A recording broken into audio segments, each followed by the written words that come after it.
নমস্কার, সুরজিৎ মান্না ক্রিয়েশনস চ্যানেলের পক্ষ থেকে তোমাদের সবাইকে সুস্বাগতম। আশা করি তোমরা সকলে ভালো এবং সুস্থ আছো। আমি তোমাদের জন্য এই ভিডিওটিতে তুলে ধরছি 2025 সালের ফার্স্ট সামেটিভ ইভ্যালুয়েশন তথা ফার্স্ট ইউনিট টেস্ট তথা প্রথম পর্যায়ক্রমিক মূল্যায়নের জন্য নবম শ্রেণীর ছাত্রছাত্রীদের উদ্দেশ্যে রায় ও মার্টিন প্রশ্নবিচিত্রা থেকে ইতিহাসের এক সেট প্রশ্নপত্রের সম্পূর্ণ সমাধান করছি। তার আগে তোমাদের কাছে অনুরোধ, তোমরা ভিডিওটি না টেনে পুরোটা দেখো। ভিডিওটি কেমন লাগলো কমেন্ট করে জানিও, ভিডিওটিতে লাইক এবং শেয়ার দাও এবং চ্যানেলটিতে নতুন হলে চ্যানেলটিকে সাবস্ক্রাইব করে চ্যানেলের পাশে থাকো। আলোচনা শুরু করছি 389 নম্বর পেজের 2 নম্বর school Alipurduar new town girls high school HS, এই স্কুলে যে ইতিহাসের প্রশ্নপত্র সেটেছি সেই সেটে সম্পূর্ণ সমাধান করছি। প্রথম বিভাগ কয়ে একের দাগে সঠিক উত্তরটি নির্বাচন করো। প্রথম প্রশ্ন, সোশ্যাল কন্ট্রাক্ট গ্রন্থটি রচনা করেছিলেন অপশান ডিতে রুশো। 2 নম্বর প্রশ্ন, ক্যাপিটেশন ছিল অপশান সিতে উৎপাদন ভিত্তিক আয়কর। 3 নম্বরে আমি রাষ্ট্র এ কথাটি বলেছিলেন অপশান এতে চতুর্দশ লুই। 4 নম্বরে ব্রান্স উইক ঘোষণাপত্র জারি করা হয়েছিল অপশান এতে 1792 খ্রিস্টাব্দে 25 জুলাই। 5 নম্বর প্রশ্ন, রোবোস্পিয়ার ছিলেন একজন অপশান সিতে জেকোবিয়ান নেতা। 6 নম্বরে নেপোলিয়ান মিলান ডিক্রি জারি করেন অপশান সিতে ইংল্যান্ডের বিরুদ্ধে। 7 নম্বর প্রশ্ন, 1805 খ্রিস্টাব্দের 21 অক্টোবর সংঘটিত ট্রাফালগারের নৌযুদ্ধে পরাজিত হয়েছিল অপশান বিতে ফ্রান্স। 8 নম্বর প্রশ্ন, দ্বিতীয় জাস্টিনিয়ান নামে পরিচিত ছিলেন অপশান এতে নেপোলিয়ান। 9 নম্বর প্রশ্ন, 1807 খ্রিস্টাব্দে নেপোলিয়ান ও রাজা ষষ্ঠ চার্লস ফন্টেনব্লু চুক্তি স্বাক্ষর করেন। রাজা ষষ্ঠ চার্লস ছিলেন অপশান বিতে স্পেনের রাজা। 10 দাগে নেপোলিয়ানের মৃত্যু হয়েছিল অপশান সিতে 1821 খ্রিস্টাব্দে 5 মে।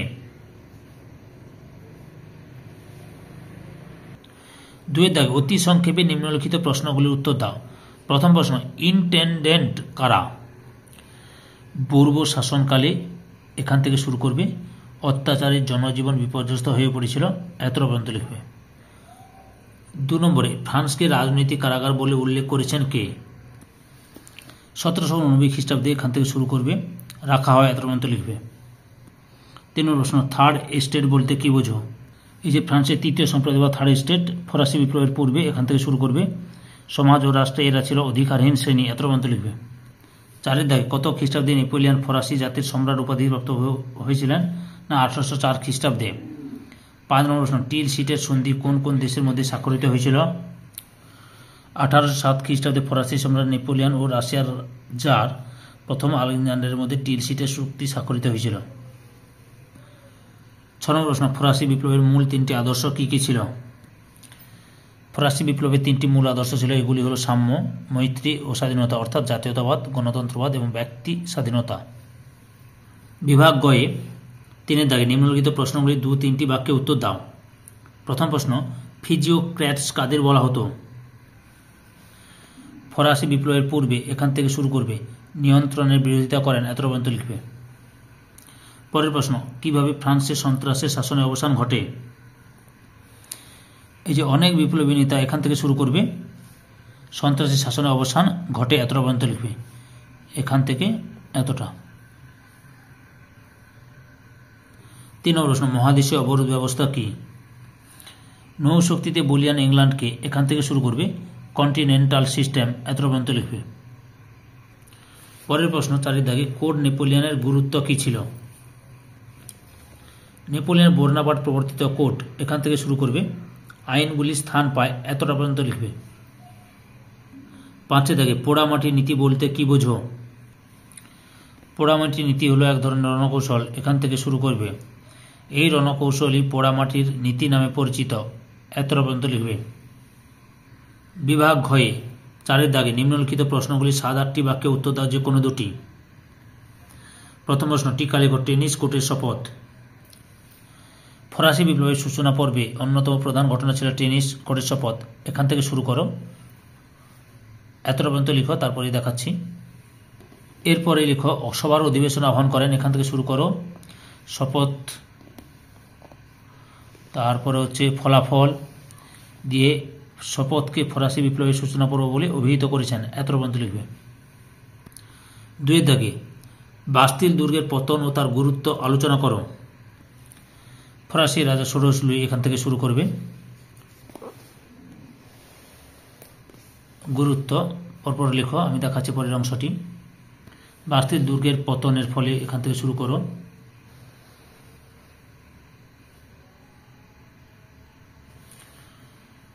পতন কেবল ফ্রান্সে নয়, বিশ্বের ইতিহাসে এক নতুন স্বাধীনতার জন্ম দিয়েছিল, এত পর্যন্ত লিখবে। 3 দাগে নেপোলিয়ন সাম্রাজ্যের সঙ্গে ফরাসি বিপ্লবের আদর্শের সংঘাত সংক্ষেপে আলোচনা করো। যে নেপোলিয়ন তার আত্মজীবনীতে নিজেকে এখান থেকে শুরু করবে, পরপর পড়ে নেবে বা লিখে নেবে বা স্ক্রিনশট মেরে নাও। ফ্রান্সে বিদেশে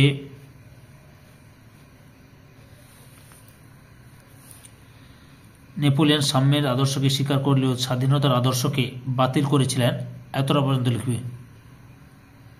বিভাগ মতে 5 দাগে 15-16টি বাক্যে যে কোনো একটি প্রশ্নের উত্তর দাও। প্রথম প্রশ্ন, বিপ্লব পূর্ববর্তী ফ্রান্সের সামাজিক কাঠামো কী রূপ ছিল তা আলোচনা করো।